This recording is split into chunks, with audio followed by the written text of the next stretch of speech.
Une semaine sous le signe de la COVID ascendant orange. J'ai pas le choix de commencer, tradition oblige, avec quelqu'un qui a peur qu'on sombre dans la tyrannie. Cette semaine, c'est le cas du Doc Mayou dans son balado socio-financier qui a lu une chronique de José Legault, cette dangereuse collabo, et qui nous en a fait une traduction.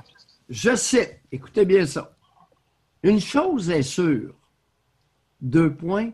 La deuxième vague commandera un leadership politique de fer. Un leadership politique de fer. S'il vous plaît, leadership de fer extrêmement autoritaire, c'est de la dictature.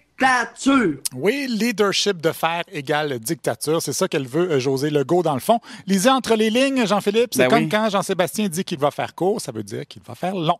Et là, pendant que plusieurs dénoncent la dictature caquiste, il y en a d'autres, comme Gilles Proulx à Cube Radio, qui trouvent qu'on a trop peur de la dictature. On craint de sortir la matraque, mais moi, je comprends pas. Si tu te permets d'émettre des politiques de matraque, et finalement, tu défends ce qui est indéfendable par la suite, tu défends son contraire. Mais l'urgence est là, bâtard de bâtard. On a tellement peur du mot dictature, coercition, intervention, radicalisme. C'est tout des vocabulaires que tu ne dois plus avoir dans notre maudite société de ouaté. Hey, fais-tu frette? T'es-tu bien dans ta société de ouaté? Gilles Proulx pose la question et il répond que ça manque de matraque et c'est un peu à cause de la ministre Geneviève Guilbeault, selon lui. Okay. Moi, je pense que cette pauvre madame devrait être remaniée. C'est bien la ministre de l'Insécurité publique.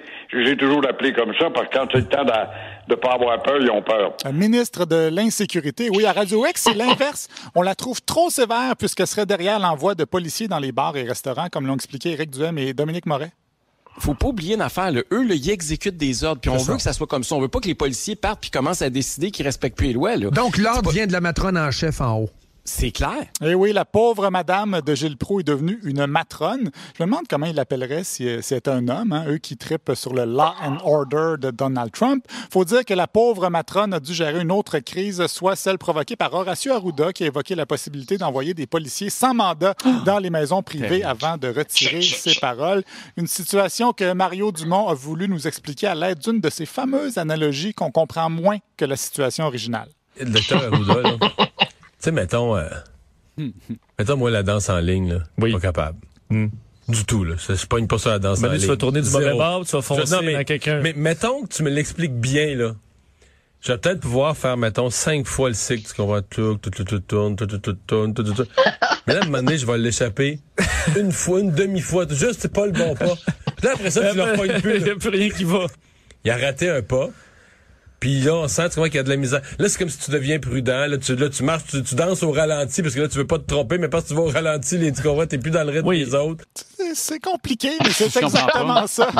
C'est exactement ça qui arrive à Horacio Arruda. Ça fonctionne aussi avec le 7 carré, le Achy Breaky Dance et WAP de Cardi B, en passant. Faut dire que, comme l'a dit l'ancien député Stéphane Bédard à LCN, Horacio Arruda, il est spectaculaire.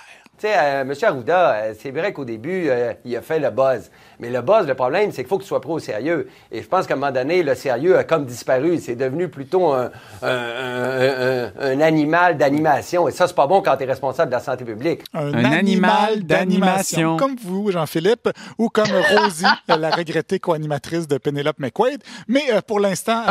C'est qui, ça? Le petit chien de la première année de Penelope. Mais pour l'instant, pas de police dans les maisons. Beaucoup de délation. Par contre, quelqu'un a publié cette semaine une vidéo d'Éric Lapointe et de Rick Hughes qui font un spectacle improvisé devant le maire de Drummondville avec pas de distanciation. Un spectacle aussi troublant que la visite de Simon Proulx au village québécois d'antan. Avec le taux d'alcool dans le sang d'Éric Lapointe, je ne m'inquiéterais pas trop que le virus survive en lui, mais Rick Hughes est allé quand même chez Denis Lévesque pour faire son mea culpa. Il expliquait que dans le monde de la musique, des fois, c'est difficile de freiner ses ardeurs. On m'a dit, Rick, s'il vous plaît, joue-nous quelques chansons. Puis moi, Denis, je suis comme vous, j'ai entendu vos chansons, vous aimez la bonne musique, vous faites de la bonne musique. Votre musique, quand je l'écoute, elle me fait du bien, elle m'aide à passer à travers des choses. Ben moi, quand je fais de la musique, ça fait la même chose aux gens en face de moi. Ah oui, Donc, c'est ça. moi- C'est le propre de la musique. c'est Oui, sûr. la musique de Rick et de Denis Lévesque nous font du bien en ces temps difficiles. Je suggère d'ailleurs à ceux qui sont malades d'écouter le dernier album de Denis Lévesque. Ça va changer le mal de place. Mais surtout, le gros problème, c'est que Rick, il est trop populaire. Les gens, ils sautent dessus. Ben, C'est drôle à dire, pas qu'ils me sautent dessus, mais qu'ils me voient arriver puis ils font « Ah, Rick, j'ai toujours voulu une photo avec toi. J'ai toujours voulu une photo avec toi. » Mais moi, il faut que je dise « Ben non, c'est pas le temps. On est en distanciation sociale. » Puis, fait que, qu'est-ce que tu veux? Il faut que je reste chez nous. Je peux plus sortir. Tu sais. Ben oui, Rick Hughes est trop populaire pour pouvoir sortir de chez lui. Êtes-vous capable de me nommer une chanson de Rick Hughes, Jean-Philippe? oui. C'est exactement ce que je disais. Mais c'est quand même inquiétant que les mesures ne soient pas toujours respectées par les fans de rock and roll qui réclament plus de liberté, comme l'expliquent Bernard Drinville et Luc Lavoie. Manger de la M, là, puis nous autres, on fait le party, puis si on se contamine, puis on va en contaminer d'autres, ben... C'est notre problème. Hein? Ben non, c'est justement pas ton problème, bonhomme. Ben, je le sais que ça ne l'est pas, mais c'est comme ça qu'ils pensent. Ben je oui. me moque d'eux autres. Ben, Ben, je sais. n'oublions pas le mot d'ordre. Liberté! Liberté! La liberté! Je m'ennuyais de Luc Lavoie. On Liberté, lui de son Jean-Philippe. rire. Merci beaucoup, Olivier.